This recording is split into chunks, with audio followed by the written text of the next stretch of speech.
En capítulos anteriores de Empezando a Filosofar, habíamos dicho que las ciencias cognitivas utilizan el ordenador como modelo de la mente. En un ordenador se distingue la máquina física, el hardware, los programas o software, los cuales procesan información. Un mismo programa puede ser procesado por máquinas distintas, y la información debe ser introducida desde el exterior, mediante el teclado o una memoria USB, por ejemplo, aunque también es posible que el ordenador posea alguna información de fábrica. En el ser humano tenemos algo parecido: el cerebro, hardware, las estructuras mentales o software y la información. Siendo esto así, nos podemos plantear los siguientes problemas. ¿El cerebro trabaja como un todo indiferenciado o está estructurado en módulos o redes? Si existen estructuras mentales, ¿son construidas o son innatas? ¿La información que procesa la mente procede enteramente del exterior a través de los canales sensoriales o es en parte innata? En este capítulo vamos a tratar la segunda y la tercera cuestión simultáneamente, contraponiendo las teorías de Piaget y Chomsky. Hay que tener en cuenta que ninguno de los dos autores es cognitivista estricto, ya que no utilizan el ordenador como modelo de la mente. En el siguiente capítulo trataremos la primera cuestión, la cuestión del cerebro.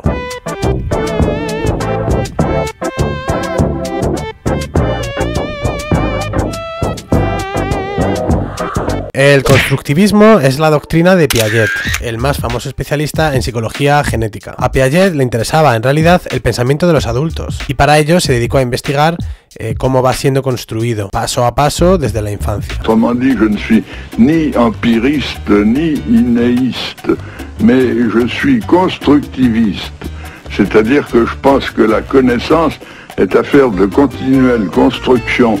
Piaget es tajante. Todas las estructuras cognoscitivas y todos los contenidos del conocimiento son construidos por el sujeto en su relación con el medio ambiente. Dicho de otra forma, cada vez que nos encontramos con una estructura en psicología de la inteligencia, podemos volver a trazar siempre su génesis a partir de otras estructuras más elementales, que no constituyen por sí mismas comienzos absolutos, sino que se derivan por una génesis anterior de estructuras aún más elementales, y así sucesivamente hasta el infinito. He dicho hasta el infinito, pero el psicólogo se detendrá en el nacimiento, se detendrá en el sensorio motor, y en este nivel se plantea claro todo el problema biológico, puesto que las estructuras nerviosas tienen a su vez su propia génesis, y así sucesivamente. El resultado más evidente de nuestras investigaciones en psicología de la inteligencia es que las mismas estructuras más necesarias en el espíritu del adulto, como las estructuras lógico-matemáticas, no son innatas en el niño. Estas estructuras se construyen poco a poco. No hay estructuras innatas, toda estructura supone una construcción. Todas estas construcciones se remontan paso a paso a estructuras anteriores y que nos remiten finalmente, como decía hace un momento, al problema biológico. Por supuesto, el bebé al nacer cuenta con sus órganos sensoriales y con algunos reflejos, como el reflejo de succión. A partir de ahí tendrá que realizar, en intercambio con el ambiente que le rodea, la gran hazaña de construir todas las estructuras y contenidos del conocimiento. ¿Cómo se las arregla? Aquí no podemos desarrollar este largo proceso tal y como lo describe Piaget, pero retengamos por lo menos esto. La mente es un sistema que se organiza a sí mismo. Todas sus estructuras son autoconstruidas. Et le développement de l'intelligence, à cet égard, apparaîtra comme une série de constructions qui prolonge l'embryogénèse, qui prolonge l'épigénèse, la formation de l'organisme lui-même. Ces constructions successives marquent alors une série de paliers hiérarchiques que nous appellerons des stades.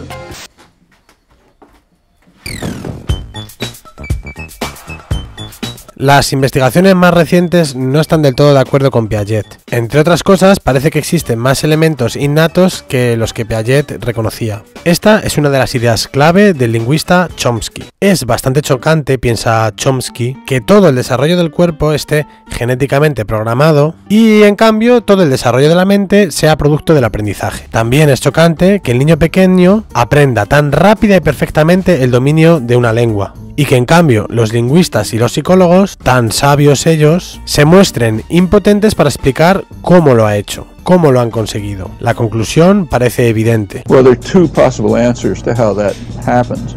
One is it's a miracle. The other is she has some specific genetic capacity that's like the capacity that had her grow arms and not wings, let's say. of universal grammar, which means a controversy about whether there is some genetic property that distinguishes humans from everybody else, which leads to the ability to doing what we're now doing. La mente, pues, posee estructuras innatas, programaciones transmitidas genéticamente que se activan en contacto con el medio ambiente. No son aprendidas o construidas por el sujeto. Chomsky piensa, además, que las estructuras mentales son específicas para cada tarea y que no existe una capacidad mental genérica. No somos capaces de aprenderlo todo por igual. Aprendemos fácilmente aquello para lo que estamos programados. Otros aprendizajes son muy lentos y costosos, o sencillamente imposibles. Ello explica por qué el niño aprende tan fácilmente a hablar, pero el especialista no llega a descubrir cómo lo hace. El entendimiento humano no ha sido proyectado específicamente para este último propósito, lo cual nada tiene de extraño. Hablar es esencial para la supervivencia de la especie, pero no el comprender cómo hacemos para hablar. Las estructuras innatas de la mente dan, pues, posibilidades, pero imponen también restricciones. Chomsky estudió las estructuras innatas del lenguaje, llegando a la conclusión de que estas, a las cuales llamó universales lingüísticos de una gramática universal, son las mismas para toda la especie humana. El niño posee, por tanto, una competencia lingüística básica innata para aprender cualquier lengua, ya que todas las lenguas se basan en la misma gramática universal. El que llegue a hablar esta o la otra depende únicamente del ambiente en el que ha nacido. Por supuesto, debe haber también otros dominios en los cuales la mente posee capacidades innatas. La hipótesis del innatismo, pues, puede formularse como sigue.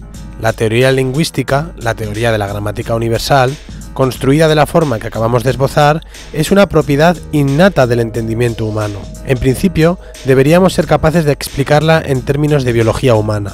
Una versión más completa de la hipótesis del innatismo para los seres humanos especificará los diversos dominios que pertenecen a la capacidad cognitiva. Junto a la facultad del lenguaje y en acción recíproca con ella de la forma más íntima, se halla la facultad del entendimiento que construye lo que podríamos denominar el entendimiento del sentido común, un sistema de creencias, expectaciones y conocimiento relativo a la naturaleza y el comportamiento de los objetos, su lugar en un sistema de clases naturales, la organización de estas y las propiedades que determinan la categorización de los objetos y el análisis de los acontecimientos.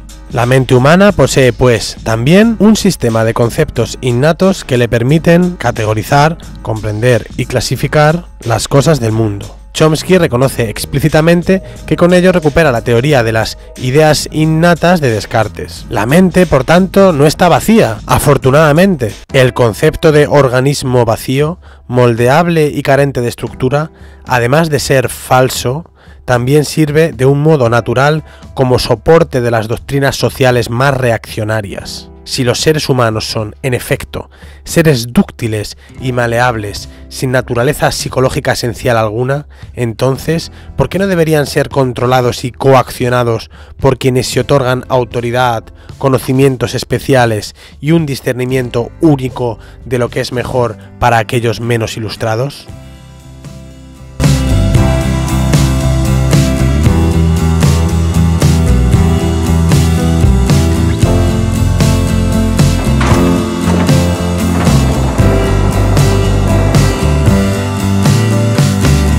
¿Constructivismo o innatismo? ¿Cuál es la buena teoría? No son teorías en sí mismas irreconciliables. Ambas exigen que se admita la existencia de estructuras mentales, y el que algunas de ellas sean innatas no impide pensar que otras hayan sido construidas por el sujeto. En el próximo capítulo de Empezando a Filosofar vamos a ocuparnos de el cerebro y su estructura, el hardware. Así que, hasta luego.